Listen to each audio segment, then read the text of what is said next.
गुरुभ्यो नमः।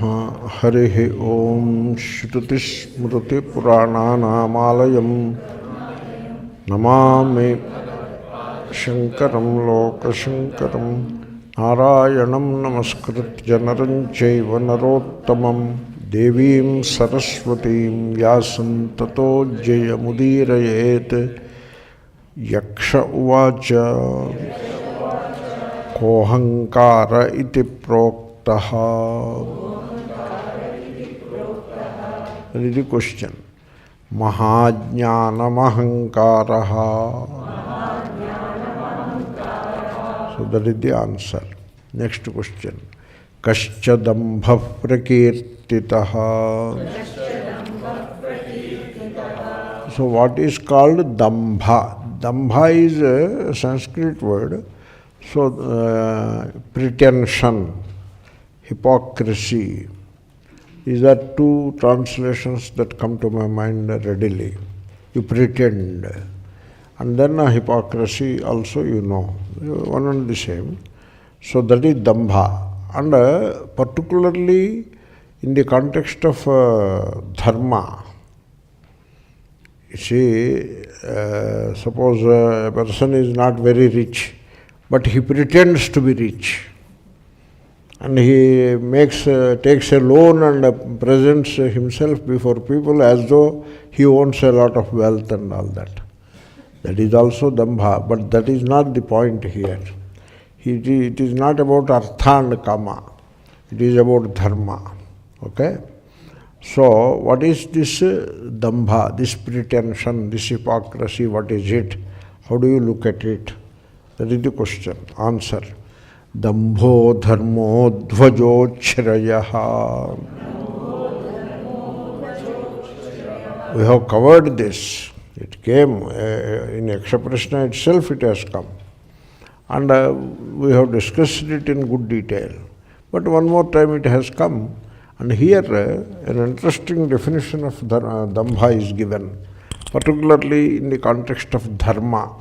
Dambha, you practice dharma, dambha dharma, but while practicing dharma, you make sure that dharma practiced by you is known to all. Dhvajocchrayaḥ.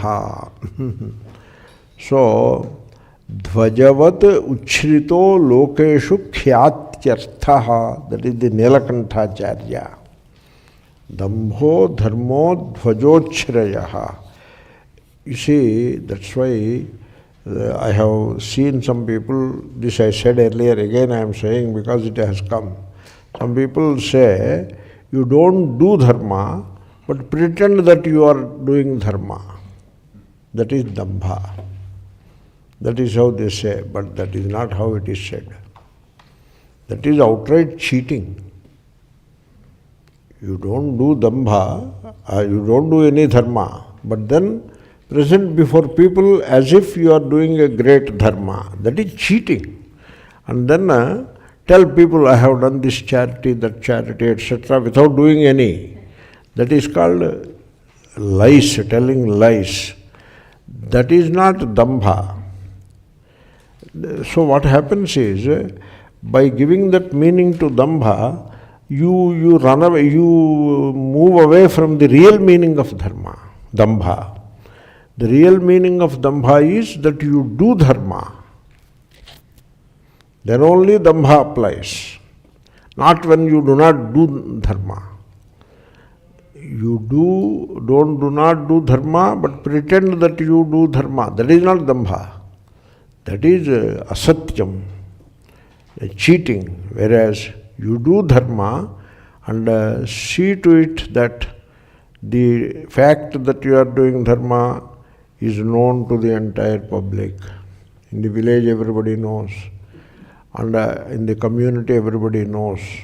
And then the media is there. Radio, at one time radio was the media. And then came TV and social media, etc. Therefore, you make it a point that large number of people will come to know about the small little dharma that you have done.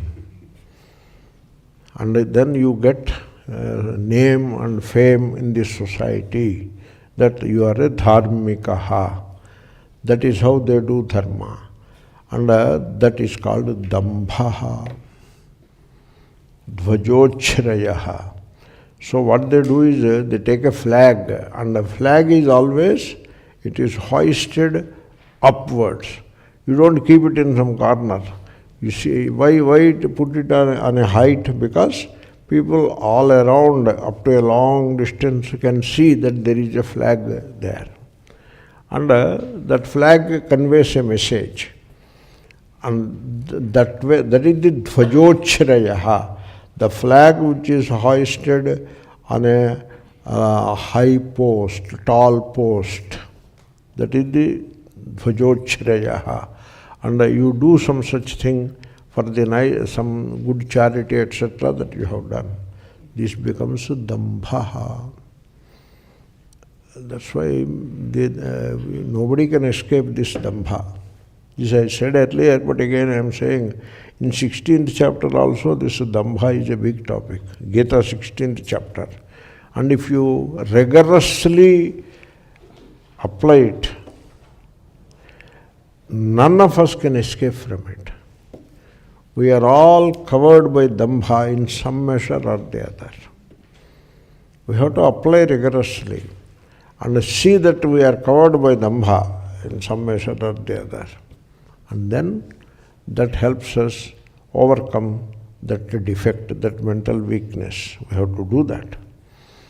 And that's why some of these things to describe in a particular context, it becomes difficult, because you have to remain politically correct while speaking, and that can be done only in a neutral context. In a particular context, like you go to a temple and then talk about dambha rigorously, then the temple authorities will be hugely disturbed. You have disturbed a good number of people, particularly people who are running, who are in positions of power, etc., they will be disturbed. Therefore, this dambha thing can only be described in a very neutral place. This is discussed even by Jesus Christ in New Testament. He said some of these people, they keep fast. They skip food and keep fast. And see to it that everybody knows that that person is keeping fast. This we have in Hindu dharma also, that you don't take food on Ekadashi day, and then see in the community everybody knows that he doesn't eat food that day. Suppose you go and give a cup of coffee or upma, sir, upma will you take? What are you talking? Today is Ekadashi day. Don't you know that on Ekadashi day I don't eat anything? Shut up. Like that he says.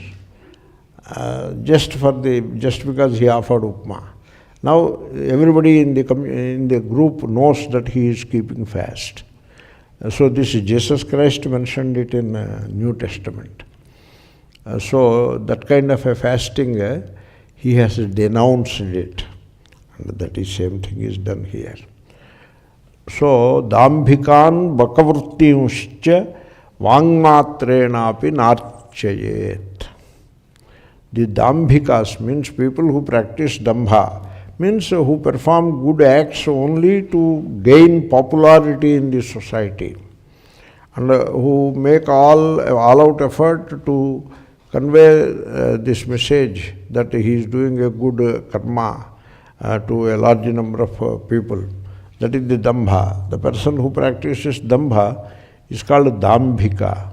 It is compared with bakavritti.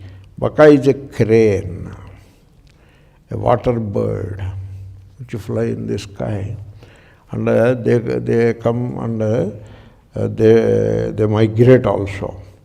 And so they come to a place where there is a lot of water. Particularly these marshlands will be there, there they arrive.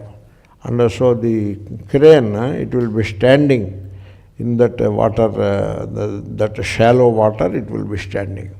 And it stands on one leg. It appears as if it is doing penance on one leg. Doing penance on one leg is a very tough penance, tapas it is. So it is doing tapas. But what is it doing? It closes its eyes also apparently. Baka crane. But it is watching the area around it. Water is transparent, it is shallow and transparent. If any small fish, it swims anywhere close, it is watching. And the moment it sees the fish that it can catch, so in a flash, it moves with such fast speed, it catches the fish and consumes it. And again stands and doing japam, mantra japam on one leg. This is the function of a baka, crane, baka vritti. So these dambhikas are no different from that baka. So they are compared with a crane. And such people you should avoid. That is what the Shastra says. Keep away from them. Because they don't have love for God, they don't have love for truth or love for good actions. They only have love for their spreading their good name around in this society. That is all they have. And therefore, keep away from them. Don't make friends with them, because if you make friends with them, you too acquire that bad quality in yourself. So keep away from them. This worldly dambha is there. Worldly dambha is somewhat funny. So, dear friend, yesterday I did not see you. Where were you? No, I went to Delhi. Oh, you went to Delhi? What is there in Delhi? I went to Prime Minister's office. Oh, you went to Prime Minister's office? So, could you meet Prime Minister? Yes. I met Prime Minister. That is what he says. In the meanwhile, his wife is coming. And when she knows that he did not go anywhere, he was sitting somewhere here only. She knows that he did not go to Prime Minister's office and all that. Therefore, this person urgently shifts the topic, changes the topic to something else, so that she will not hear what is said any further. Oh, Prime Minister's office? Keep that, I will talk with you later. Because she has already come close. This is one kind of dambha. But that is not the real dambha that we are talking about here. So, we should avoid dambha. You see, Jnaneshwar, Sant Jnaneshwar, in 16th chapter in his commentary, he discussed this dambha. He said, he gave a few examples. A concubine hides her age, keeps her age a very deeply held secret. She will not allow anybody to know her age. You hide your dharma that way. That is the example given by Sant Jnaneshwar. Simile, that is the simile.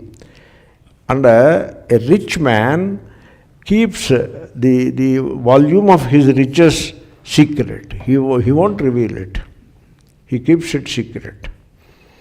And suppose you have fixed deposit or some stocks in market or in banks, etc. In general terms, people know that you are rich, but how much rich you are, that is not meant for public information. You hide it, you keep it as a secret. Dharma also you keep it as a secret. That is what Sant Jnaneshwar gives an example. Then the farmer, Jnaneshwar gives similes in bunches, like Valmiki. Kalidasa doesn't give similes in bunches. He gives one simile at a time. Whereas Valmiki on one side before Kalidasa, and Sant Jnaneshwar on the other side after Kalidasa, they give similes bunches. So, a bouquet of similes, 5, 6 similes. Another simile about dambha given by Sant Jnaneshwari is a farmer, he sows the seeds in the land after tilling, he sows the seeds and then covers the seeds with grass for two reasons. To keep the moisture in place so that it will not evaporate, and also the birds will eat these seeds. So to protect the seeds from the birds, he covers the seeds with grass. Similarly, you do dharma, but you hide it so that nobody knows it. That is how keep secret. Do charity and other pious acts, but keep them secret. That is the message we get from this. Don't try to spread the message. Now, suppose you decide to do some charitable, some pious act. Say like you wanted to do one big ritual and it costs a lot of money. Then you collect money from people, print receipt books and distribute the receipt books to people, and they go around the community and other people and ask for charity, ask for donation. And like that you accumulate money and then perform the pious act or religious ritual. That is considered dambha. Then should we not do that religious act? If it is beyond your means, you need not do it. Why you should do it? If it is beyond your means, why should you do it? Don't do it. Suppose you don't have money to travel to Varanasi from here.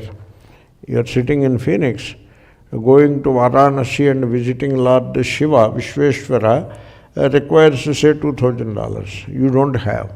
Then you ask people, I want to visit Lord Shiva, please donate. So they donate $100 each and collect the money and go to Varanasi and come back. They do some such things. In India they do. Here they may not do. Just I gave an example. So in India they do that. That is considered dambha. That's why if you want to do a pious act, do it within your means. You need not collect money and do it. Yeah. You go and tell this in an organization. I am telling here and I can get away with it.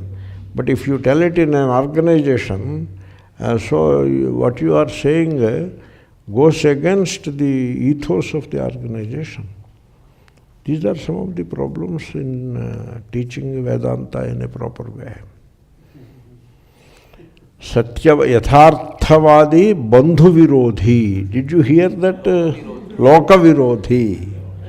So the one who speaks the truth becomes inimical and people consider him as an adversary. These are the problems. That's why this dambha, I am always afraid of this dambha. Because by the time I explain it even a little, it attracts opposition. Because there is so much dambha in this society. And I have heard great Mahatmas like Akhandanandaji, etc., talking about dambha. Suppose you are doing Sandhyavandanam, you sit in a corner and do it. Don't do it in the open. Because when you do it in the open, the entire village sees. Some people sit outside the house and do puja, etc. The entire village sees. And so don't do like that. You hide it.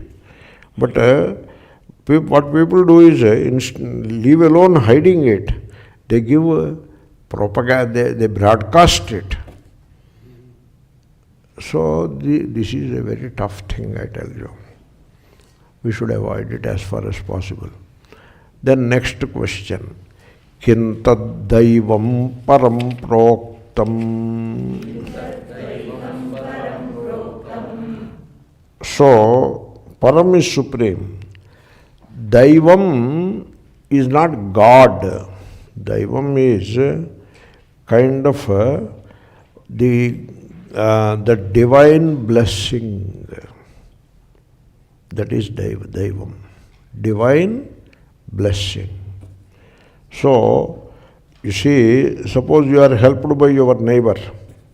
That is a human blessing. The human being blessed you.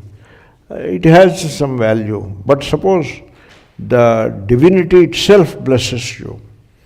The divinity which is in the form of the sun, the moon, the wind, the waters, the earth, which is in the form of rain-bearing clouds, which is in multiple forms, everywhere it is there, that divinity blesses you. It is blessing us. That's why we are assembling here and talking about these things. If the divinity doesn't bless us, we will not be sitting here and talking freely. We will be having some physical ailment and going towards the hospitals, etc., running hither and thither. That is how we would have been. But we are not like that. We are healthy people sitting together and discussing some good things. Means there is a great blessing in our life. Blessing coming from the divinity which is all around. Okay? Now this is a difficult topic. Because the religion is of two kinds. Theocentric religion and a homocentric religion. The popular religion is theocentric. Theo is God. There is a God. And God is always in a loka. It is located in a place. Exalted place. God is located there. And from there, God conducts the affairs of this universe by remote control. That is the God. And that God can reward you and can punish you. You have the idea of judgment day in Abrahamic faiths. Judgment day is there. So, not exactly judgment day, something is akin to that is there in Hindu sects also. Like the person dies and then goes to Yamadharmaraja. Yamadharmaraja has got an accountant called Chitraguptaḥ. Very good name it is. If you know the symbolism, it's a good name. Yama is the one who commands and controls this entire universe, God. That is Yamaha Antaryami. Chitraguptaḥ means the karma, the prarabdha karma that has accumulated as a jiva in your account, it is not known to you. It is karma is so complex. It has so much complexity. Some of it you know, but most of it you do not know. And hence it is Gupta. And it is very diverse. There are good karmas, there are bad karmas, and innumerable, countless of them. And therefore, Chitra, that is Chitra. Very diverse and countless. Gupta, secret, not known. That is the Chitragupta. Very well organized thing. But people do not understand any of this thing. They make Yamadharmaraja is very stout, like King Kong, like a boxer. And so his vehicle is a water buffalo. Male water buffalo is his vehicle. He himself resembles a male water buffalo. And he has a bushy mustache and a very ferocious looking.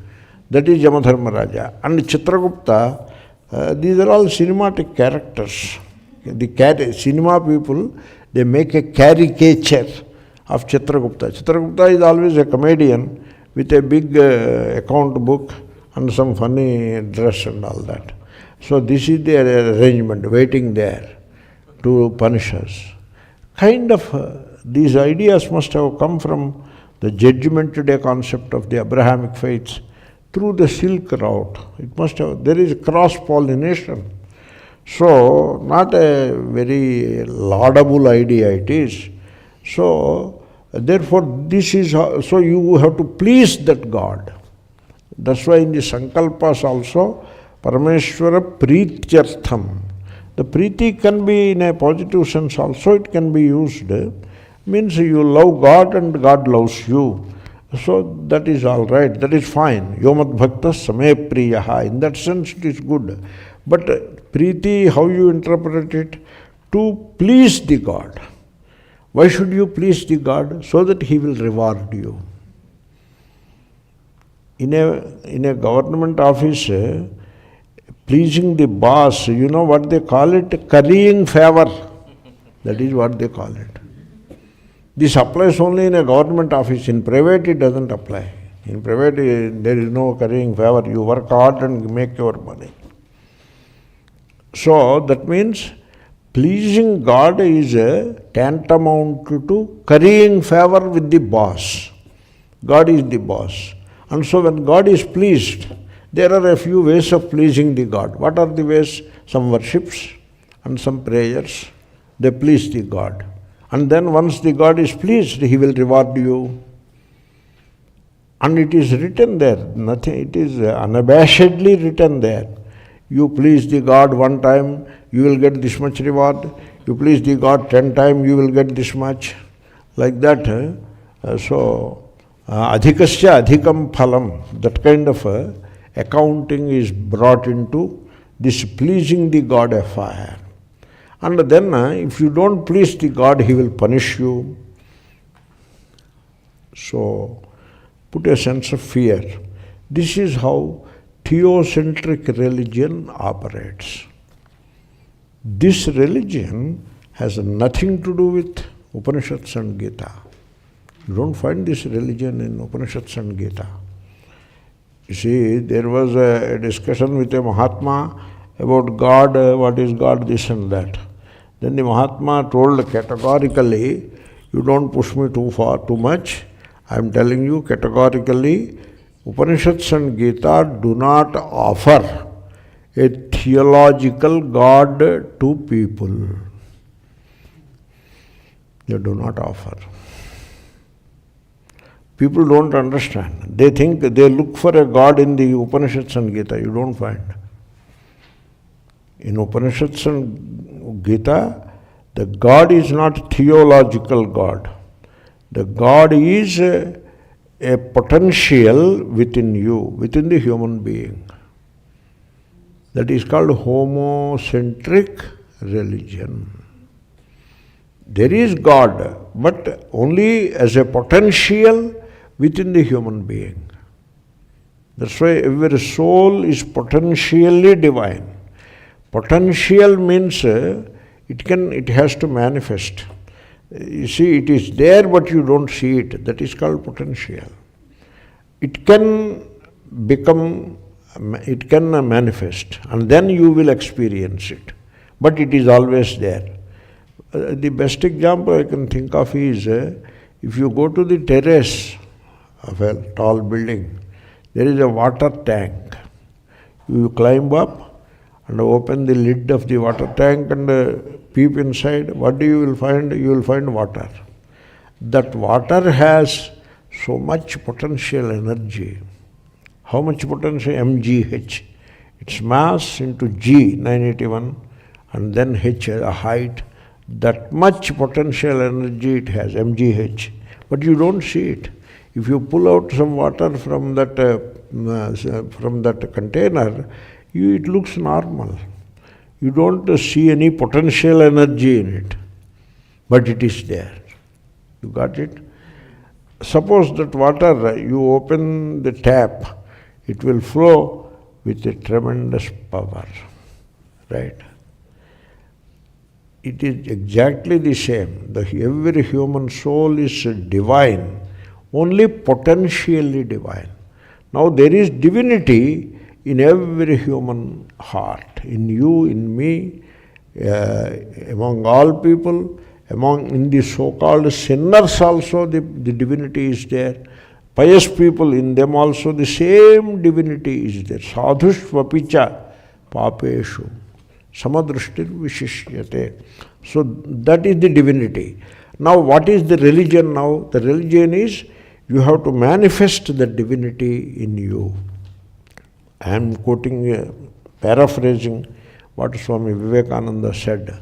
So he says the temples, the prayers, the rituals, and other things of the religion have only one purpose, that is to manifest this divinity which is innate in you. That is the only purpose of the religion. The other details are not important. This is the only goal of the religion. That is how it is presented. This is the homocentric religion. Now,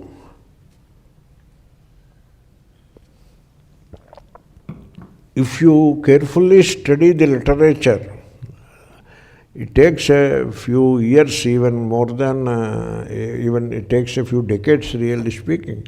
Entire Prasthanatraya Bhashyas, then Upanishads along with Bhashyas, then Gita along with Bhashya, Ramayana, Bharata. You have a deep understanding of all this literature. In all that, you do not find theological God. You just don't find it. Even in Ramayana, Rama is not a theological God. I used to say in Telugu, God did not become Rama. Rama became God. Okay? God became Rama. That is theological God. That is the popular God, popular religion. No, God did not become Rama. Rama became God. How Rama could become God? Even you can become God. Because Rama followed dharma and brought out the divinity within him. You too can do that. Ramavat bhavitavyam, na Ravanavat. You too can do that. This is the homocentric religion. And in the world, theocentric religion alone is popular. Popular religion is only theocentric. Even any idea of homocentric religion has vanished from the popular religion. That's why in the popular religion, you do not find goodness, sensitivity, and pliability, openness. These things you just don't find them. In the theocentric religion, it is very rigid and very conditioning and very binding it is, theocentric religion. And that alone is practiced by people. It is entirely based on blind belief, no thinking. You should not think. There is an edict or there is a taboo about thinking. You should not think. If you think, you will be punished. This was the Inquisition in Europe. The same thing operates in all the theocentric religions of India also. The only saving grace is, in spite of so much of theocentric religion being popular, somehow the spirituality, which is another name for homocentric religion, is still there in this society. It is there in our blood. And therefore, that is the only saving grace. Otherwise, the way the religion is practiced is entirely theocentric and unfortunately almost totally divested of homocentricity. And therefore, talking about these things becomes very tough. And if you talk openly, you will be attracting the wrath of the champions of theocentric religion, the custodians of theocentric religion. They won't like you. Very tough it is. This problem Buddha faced, Jesus Christ faced, and some of the Mahatma, like Vivekananda Swami said, this degradation, that is the name he gave to it. Namely, in the religious life of people, in the society, in the religious life, the homocentricism is totally gone and the theocentrism has taken over the religion in the social life. That is the degradation he talks about. It happened in the last 500, 600 years. That is what he says. And therefore all this I am talking because daṃbhaṃ that we are talking here is not theocentric. It is homocentric. And these things are said like this. For example, you are not punished for your sins. You are punished by your sins. You are not rewarded for your merit. You are rewarded by your merit. You got the point? Therefore, somebody is sitting there and punishing or rewarding. It is not. That is theocentric. Whereas for is theocentric, by is homocentric. You got the point? So, that is how you have to create the reward for yourself. The reward that you create for yourself, the divine blessing that you manifest in yourself, that is the real divinity, that you have to do it in your life. How to do it? Be loving. So the answer, daṃbhaṃ dāna phalam proktaṃ. So you give. Give what? You first love your heart. Then what to give, the question will be answered to you very easily. So as Saint Francis of Assisi says, love and do what you will. When there is love to begin with, whatever you do will be a pious act. When there is no love, so much rituals you practice, they won't take you anywhere. How, you see how tough I am talking? How difficult to speak. This dilemma is always there. Because you take up this job of explaining or sharing the message of the Upanishads and Gita, in which there is no theocentricism is absent. It is entirely homocentric, and you share that vision with people. And then the custodians of theocentric religion are watching over you. It is a very tough thing it is. You have to please the custodians and the authorities, and at the same time you have to give the true message of the Upanishads and Gita. There is a contradiction. It is a problem. The problem is faced by all. So it is the problem is faced 2000 years back. It is faced even today. It is the thing. But in spite of that, in India, this happens. Indian soil is like that. Buddha used to preach. He preaches a theocentric, he preaches homocentric religion. While a theocentric religion practice is going on a big scale, Buddha goes to the same place, not to their property, but he goes to the same village, and he sits in another part of the village and he preaches a homocentric religion. And nobody attacks him. Nothing happens to him. He lived to the ripe old age of 85. Whereas Jesus, the Christ, was crucified for that. Therefore, that spirituality is in the soil of India. That is the beauty of it. There may be some opposition here and there, but you can still live. Nobody will attack you, physically at least. Anyway, this is the dilemma that people face. This is always there.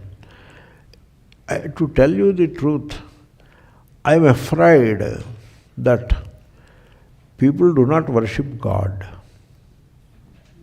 They don't worship God. In fact, they don't have any love lost for God,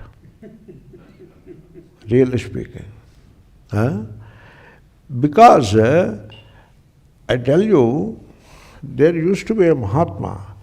He said, and I heard, and I was amazed at what he said. He said, suppose you take Rama, and what you do, you put an idol there, or an image, and worship Rama and wash off your hands. There, once the worship is over, worship lasts for an hour. If you make it elaborate, it lasts for 2-3 hours. It has to end. Shri Krishna Arpanamastu, you get up. With that, your connect with Rama is over. No, Rama is not in your life anymore. Because you have worshipped Sita Rama Kalyanam, you have done, spent a lot of money on it, and sat there for 2.5 hours, and knee also paining. You have struggled so much and gave a lot of money, and so you have done your bit, and so wash off. They do that. When they finish the worship, they wash off the hands. Like Pilate washed off his hands, like that you wash off your hands. That means from now on till next year, Rama Navami, Sita Rama Kalyanam Tak, up to that, Rama will not be in your life. Rama has nothing to do with your life. What is Rama? Rama is the embodiment of sacrifice. They present a few names about sacrifice. Sacrifice means renunciation. Renunciation. So they first put Rama. Rama is the embodiment of renunciation. Not sannyasa, but renunciation. Then Buddha. Then Chaitanya Mahaprabhu. These are great renunciates. And now you worship Rama, and do you get inspired by Rama's worship to renounce something? No, we don't do that. In fact, we worship Rama to fulfill our desires. In India, in my childhood, I have noticed a practice, and I asked Subbaraya Shastri about that practice. He poo-pooed it. The practice is, the gentleman is fighting a civil lawsuit in the court about land. Some 2-3 acres land is there, it is disputed, and so he files a lawsuit against his own cousin brother or own brother, and so now the case is going on and on and on and on. And now he wants likely to get judgment. Therefore, the judge should give judgment in his favor. Therefore, he will worship, he will chant Ramayana from this end to that end, Ramayana Parayanam. And he cannot do it because he doesn't know ABCD of Sanskrit, and he doesn't want to do also. You have to sit and daily do 2-3 hours you have to do it. He doesn't want to do it. And therefore, he employs somebody, one priest he employs, and the priest will chant Ramayana from this end to that end in 7 days or 9 days, and then he gives a dakshina and washes and waits for the judgment. I asked Subbaraya Shastri, he said, Valmiki has nothing to do with the judgment and these disputes. So, this is how you try to use Rama. Do you love Rama? Very rare that people love Rama. They don't love Rama. So, you see, then why are they worshipping him? Why worshipping God? People are worshipping God because they are frightened of God. That's why they are worshipping, really speaking. So, there is fear in our hearts, not love. The way in theocratic religion, the motive of worship is fear. In homocentric religion, the motive for worship is love. That's why in homocentric religion, there is not any elaborate ritual. There is only love. So, therefore, the places of worship, the places of prayers, etc., the house of prayer, etc., and the elaborate rituals, etc., are the creation of human vanity. Nothing more than that. And fear. There is vanity. We are very religious people. We know how to worship God. God, ये तो हमारा है. God अपना होता है. You don't have, you stay away. We are in charge of God. Keep a distance. Don't you see this? How the religion is practiced? Shall I tell you how religion is practiced? A big religious place is there, or a big religious ritual is being conducted. It is as if there is a big banner put there, as if. Physically it may not be there, but there is a banner. Here only the rich and the upper caste people are allowed. The poor and lower caste people may not come anywhere near. That is the banner. It is as if the banner is there. What is the religion in it? That is how they conduct the rituals. There is segregation. And that is the way they practice religion. And that is the degradation that happened in the religion. And therefore, it is they own the God. I say kabja. Kabja means you encroach, you confiscate. That is kabja. So what you do? You bring an idol, an image, and if you bring it from the next marketplace, there is no value for it. You go to India and purchase in Varanasi and bring it here. It is, same thing it is. Whether it is made in Varanasi or made in Phoenix, it is the same thing, you know. But no, it is brought from Varanasi, Shivalinga, brought from Varanasi. And you fix it there. And then you own it. You confiscate, kabja lagata hai.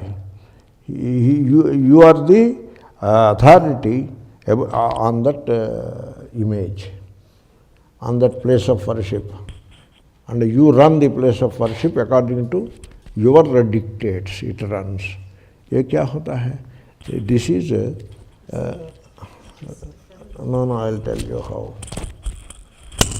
The trick is, the vastram should not come in the way. That is the trick. Yeah, now it is settled. It is done. This is okay. Oh, that is important. Yeah. This is now it is all right. Therefore, so you have an idol, and now the idol is housed in a building which you call temple, and now you are the authority to decide who can go near the idol, who cannot go, and you put a board there. Only priest can go beyond this point. Why? Why? North Indian temples are not like that. You can go where priest can go, you can go. I had a funny experience. I took Ganga water in a vessel from the river Ganga and went to Vishveshwara, Varanasi. And I want to put this water upon Vishveshwara Linga, Abhishekam. And there was priest was there. I gave it to him. I was at a small distance and gave it to him. Will you be kind enough to put this Ganga water on Lord Vishveshwara? You know, he looked at me and said, why should I do? You go and do it. That is what he said. Then I said, oh, I can do that? He said, yeah, really. And then I went and did it. I know the mantra also. Namah Somaya, I know it. You try this in any South Indian temple, they will throw you out, I tell you. So, very unfortunate. You call it daṃbhaḥ. What is daṃbhaḥ in it? There is only human vanity in it, and of course fear of God. That is how these religions are practiced. So you see, I tell you one thing. People who have wealth, properties, position and authority are not happy people. You have to understand that. Recently, I heard a dialogue somewhere. I was watching something and I heard the dialogue. The dialogue, he says, you see, these rich people, they are not intelligent people. They are only lucky, that's all. They are only lucky people, not intelligent people. That is what he says. Very true. But anyway, that is a different context. So the people of authority, the people of wealth and position, etc., they are not happy people. You know when you will be happy? When you do not exercise authority, you do not impose anything upon the other human being, you do not control anybody, and you do not have ambition in your heart, ambition to gain this, to get that, to control this position, power. When you don't have any of these things, then you are a happy person. And such a happy person, you do not see him practicing a lot of theocentric religion. The theocentric religion is reserved for unhappy and frightened people.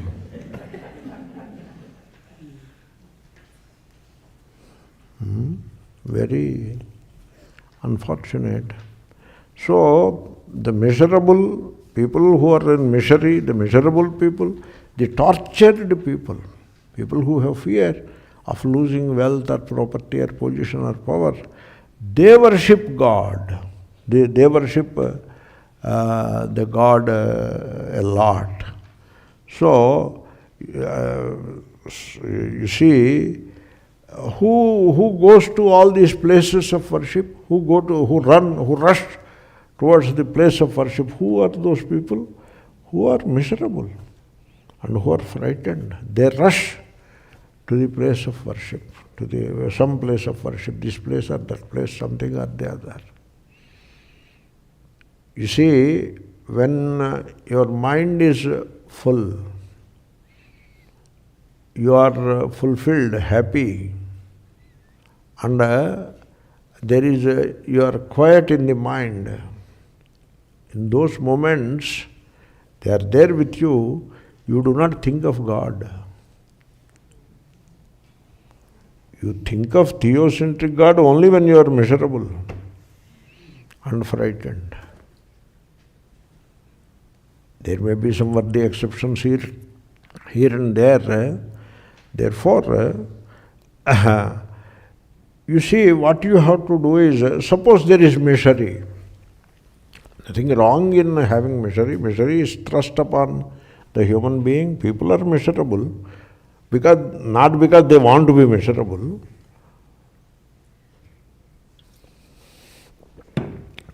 Suppose there is misery. The solution is not to run to a place of worship. That is not the solution. The solution is you watch the misery. You examine the misery. And if there is fear, when you rush to a place of worship, you know what that amounts to? That amounts to escape from fear. When you escape from fear, you will never be able to escape from fear. There is this popular story, I don't remember the details. The person was in Baghdad. This is you must have heard this story, Sufi story. He was in Baghdad. Then somebody told him, you are going to die tomorrow if you remain in Baghdad or something like that, he is told. Then he gets a horse and goes 300 miles away from Baghdad. And then he dies. So something like that. Something like that. You cannot escape from death. And therefore, you cannot escape from death, you cannot escape from fear. If you escape from fear, fear will haunt you. It will come with you and it will be with you. Therefore, what you have to do is you understand your misery, you watch your fear, and then you discover, when you do that, when you understand your misery, you watch your fear and be aware of it. Never ever escape from fear. Then you will discover the truth, the real in you, and that can also be called God. The truth, the real that you discover in yourself, another name for it is God. So, daṃbhaḥ, that paraṃ daṃbhaḥ, that's why. So I thought I will discuss this topic. I have not done till now. So let me do it today in the context of Yakṣapraśnāḥ and see what happens. So that is what I have done. Therefore, dāna phalam proktaṃ. Therefore, be giving. So have love in your heart and see, worship God in the man. That is what Vivekananda says, worship God in man. There is a God in every human heart. You worship that God. Heart is the temple. Human heart is the temple. Your heart is the temple. Every heart is the temple. So, and you do that. That is what you are supposed to do. And that is the real daṃbhaḥ, paraṃ daṃbhaḥ. And dāna stands for charity, good heart, love. That is how dāna stands for. Dāna phalam proktaṃ. Therefore, you be giving. So, you should only give. You should learn to give. And you end up taking. But your aim is not to take. You see, I am not talking about some of the practical things, like you need a milkman in India. He brings milk and gives you in the morning. You need him. And you need a barber, you need a washerman to wash the clothes. Those things you need. I am not talking about that. So, psychologically, you are not looking to grab, you are not looking to take, grab, you are not looking for that. You are always inclined to give. Give and give more. Don't ever ask the question, what do I get out of it? If you asked that question, you lost the game. You only give. In relationship also, you have to give only. Unfortunately, that is coming later, next part. Unfortunately, people, they examine the relationship from the standpoint of what is in it for me. Very wrong thing it is. There may not be anything in it for me. Why should there be anything in it for me? I love and therefore I give. Whatever it is, you love and give. You give and love and give. That is the divinity. And that you have to discover in yourself. So, you see, you practice, you examine it in yourself, you will understand. When you give, initially, the giving becomes tough. You find it difficult to give. Klishtam dadati, Sri Krishna said in Gita. You give 100 rupees, they ask for some donation. You give 100, but you feel very difficult inside and you feel very uncomfortable in giving away 100. But because he asked, you cannot say no, and you are obliged to give, therefore you end up giving 100. He is happy, he grabs it, gives a receipt and runs away. And he has to catch hold of some other person to get that money. But in your heart, you will be feeling, oh, this man came this morning, he took away 100 rupees, maybe I should have given only 50 rupees or 20 rupees, why 100? Like that you feel.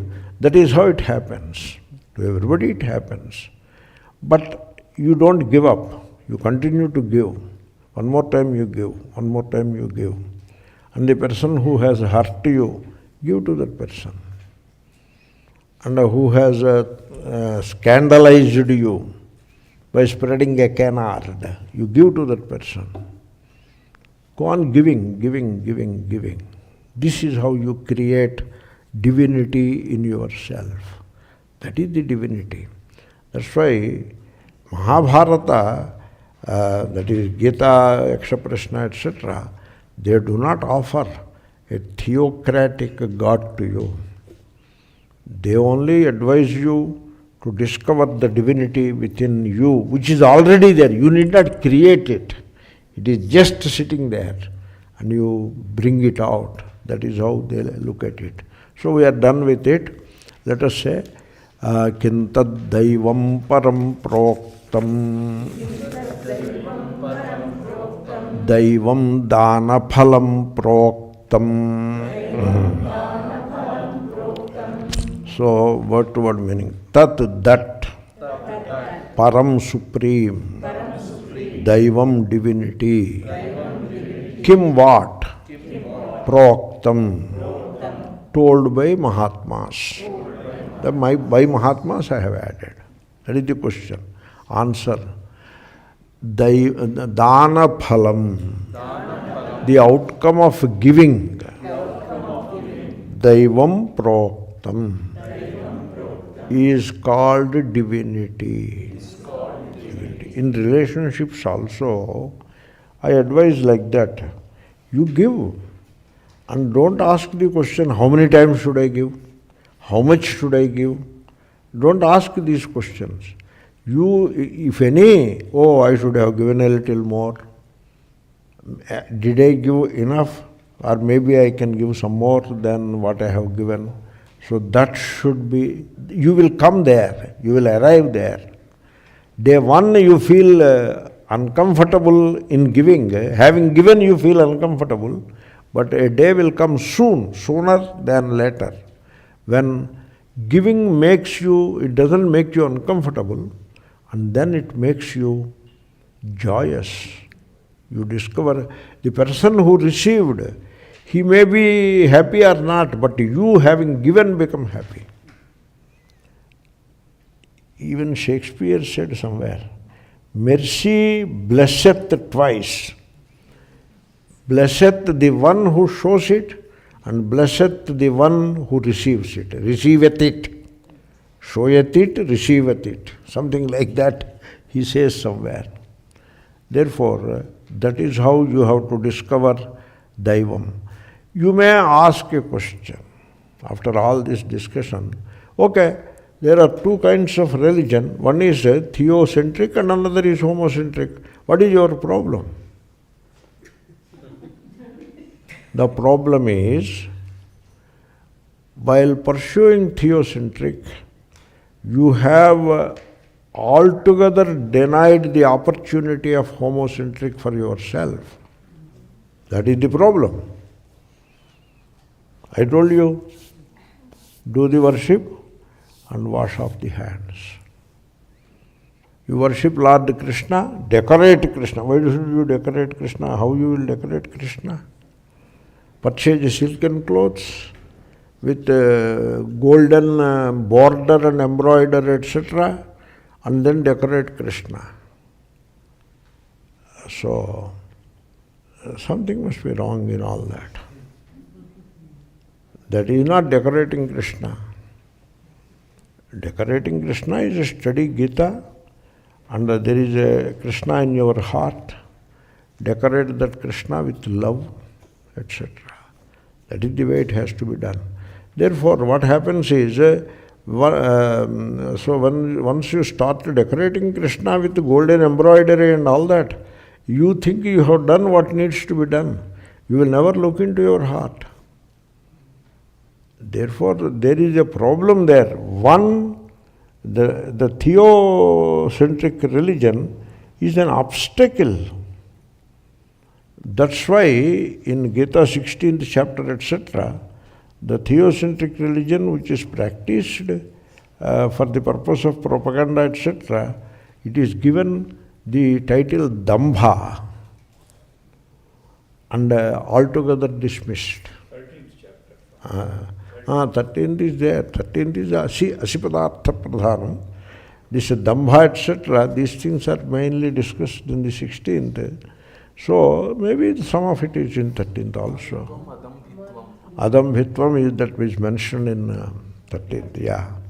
So 16th chapter is the toughest of the... When I was taking classes on 16th, every day it was a struggle for me.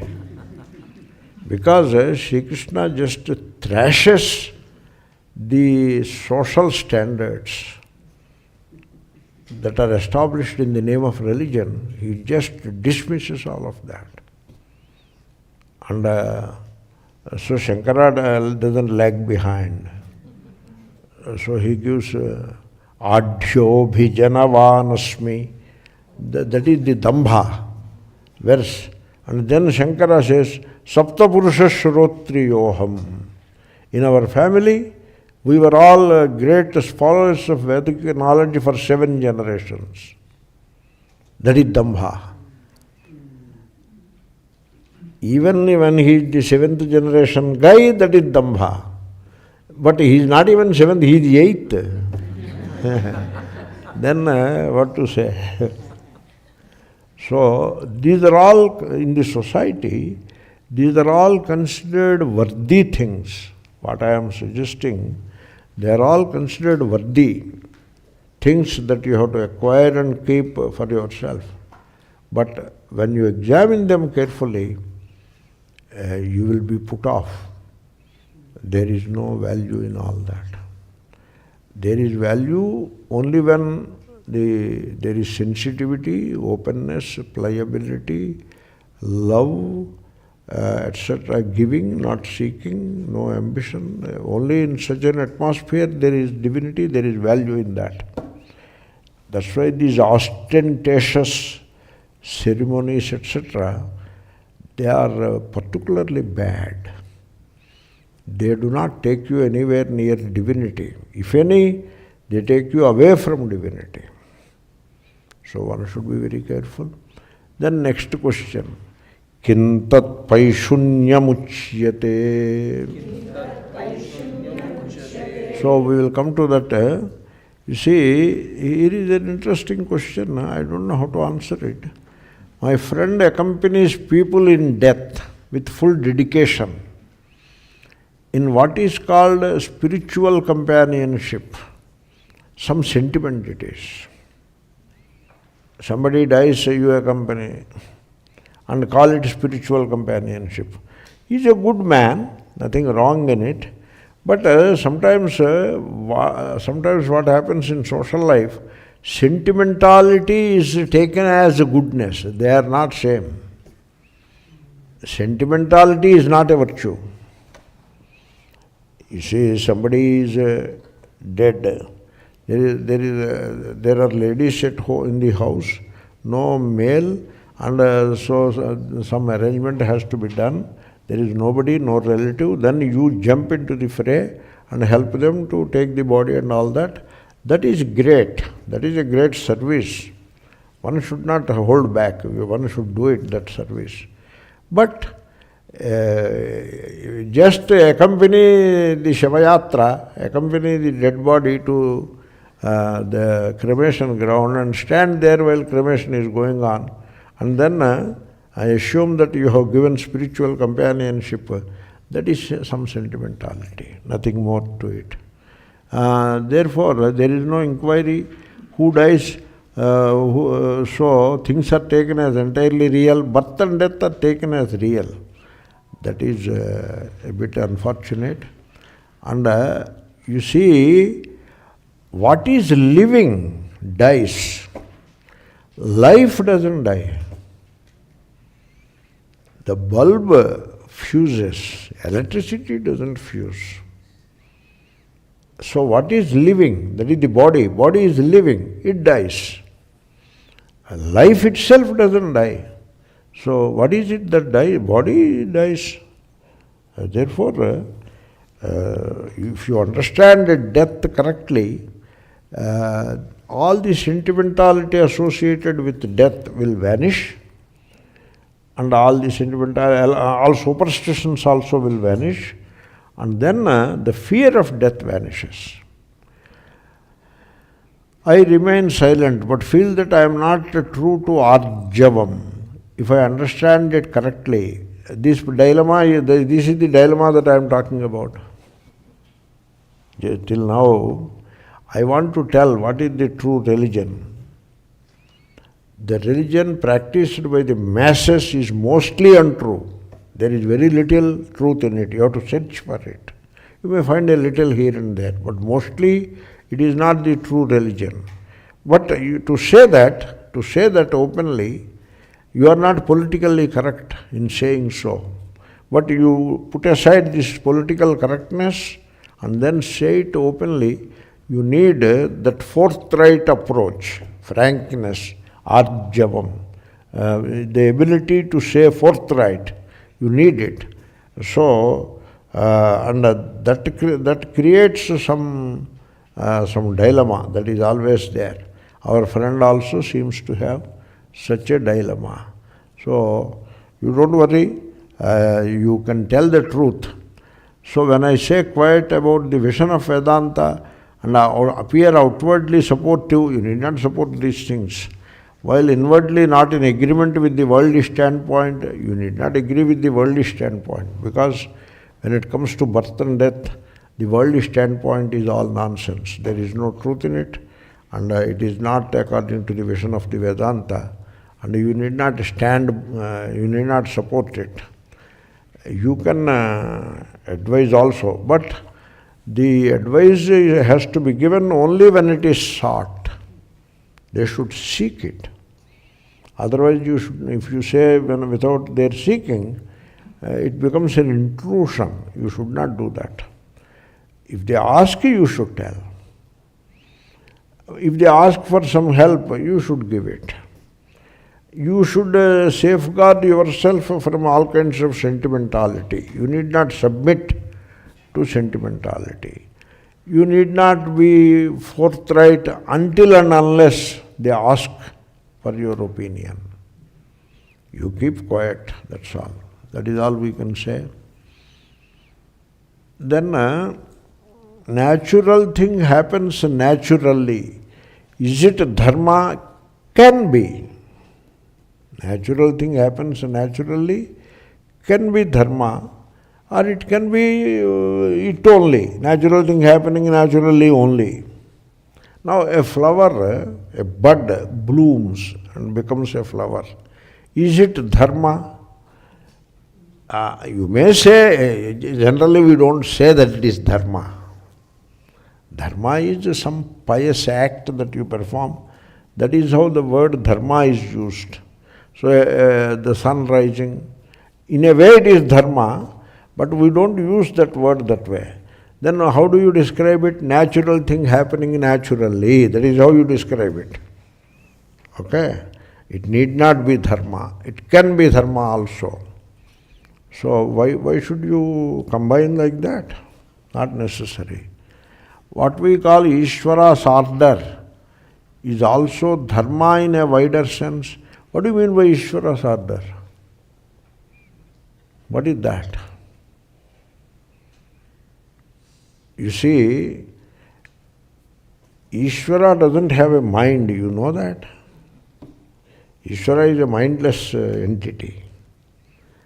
So, the tricky thing is, what you call order. Order means the events are happening in a sequence that you expect to happen. That is what you call order. So, all of that is in your mind. Because what happens is, if you start describing the Jagat like that, now I ask you, you watch a movie. Is there a perfect order in the story or not? You tell me. It is. Perfect order is there, otherwise nobody will watch the movie. Right? Suppose the heroine starts dancing with villain, will you watch that movie? You will not watch that movie. She is not supposed to dance with the villain. She is supposed to dance with hero only. That is the order. There is an order.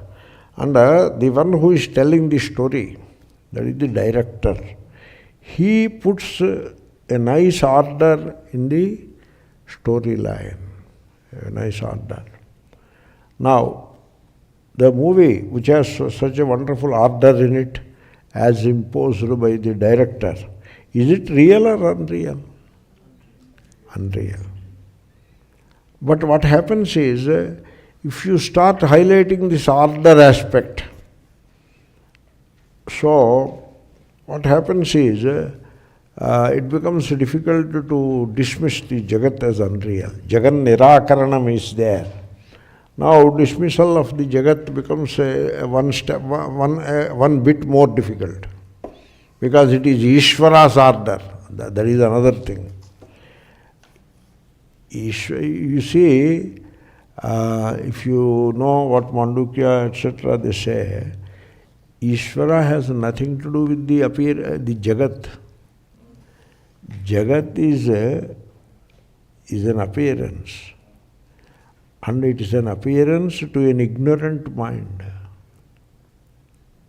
Okay?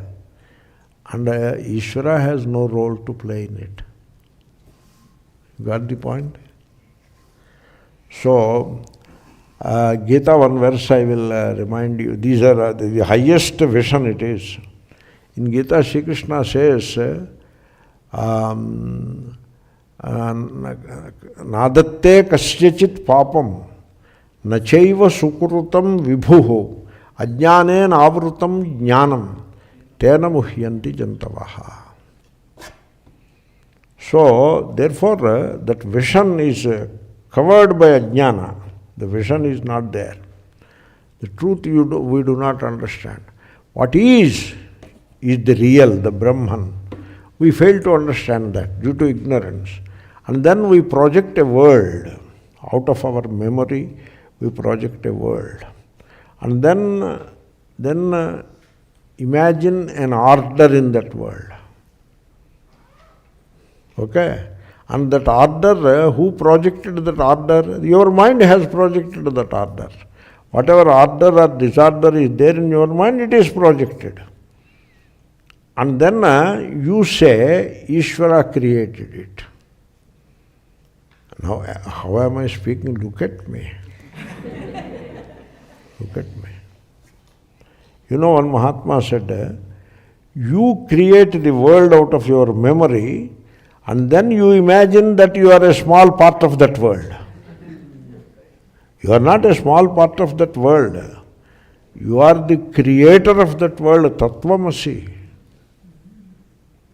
Tat is not other than you. Tat is Tvam only. You are not a part of that world. You are the whole of it. So therefore, don't worry about Ishvara's order and all that. So you say, Srishti Sthiti Laya, the one who created, the one who maintains the universe, and the one who resolves it in himself, that is Ishvara. As long as you have a sense of limited person, you worship that Ishvara, be devoted to that Ishvara, and see that Ishvara in every human heart, and all that is required as an upasana, ultimately to realize the truth that Ishvara you are worshipping in all human hearts is indeed yourself. This is what I was saying, explicit and implicit. Explicit, there is God in all hearts. Implicit, I am that God. Therefore, let us put it that way. Okay? Remove that question. Om Purnamada Purnamidam